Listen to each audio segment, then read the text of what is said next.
Looks like it will be just on time, maybe.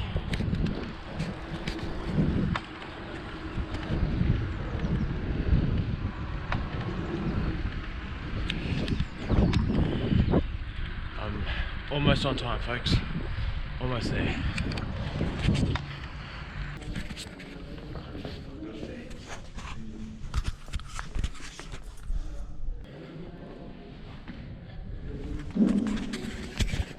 Finding my way there.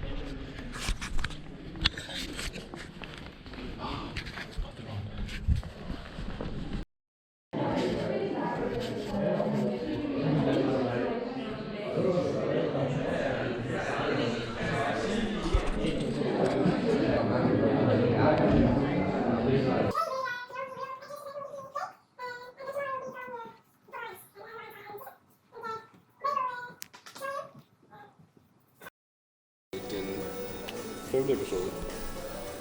So,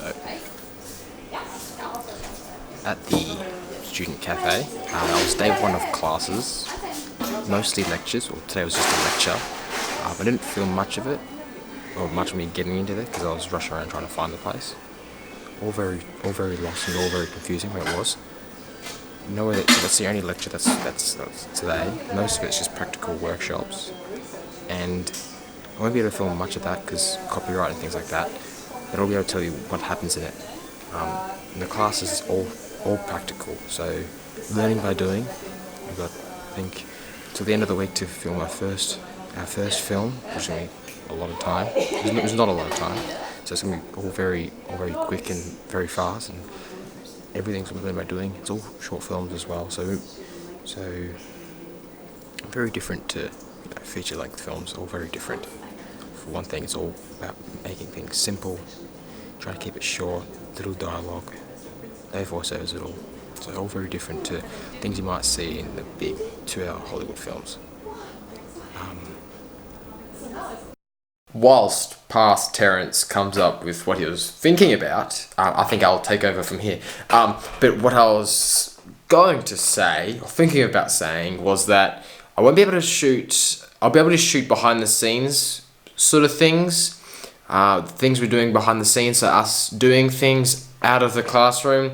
We're doing lots of workshops. I won't be able to film the workshops, but I'll definitely be able to film what we learn from the classes. So for example, what we learned today was that a film should, number one, sort of thing here, number one, be 1 to 2 minutes. Number two, be really brief, keep things short, simple. Make sure there's causality in each sort of plot point that there is. Not many plot points, but there's still plot points that you should have in this short film, like two or three. Instance, therefore, but therefore. That's it. That's all you need in a short film, because it's all very brief. We have to follow continuity lines, editing rules, things like that. That was one of the big sort of things we talked about. The 180-degree rule, the 30-degree rule, all that sort of things. So that's the things that make films look like they've been professionally made. When there's something that's not adhering to the 30-degree rule is when I do this. See, it's in that sort of same camera lens sort of track. But for me to break it, I could do something like this, right? And for me to break the 180-degree rule is if me and the laptop were filming, or I had someone, talking to you like this. First shot here, imagine him being here, like here. Then the next shot is on this side, and I'm looking screen that way. I'm looking this way, and he's looking that way. So it's all about keeping where I'm looking in the screen. So, past Terence, is that what you're going to say? Yes.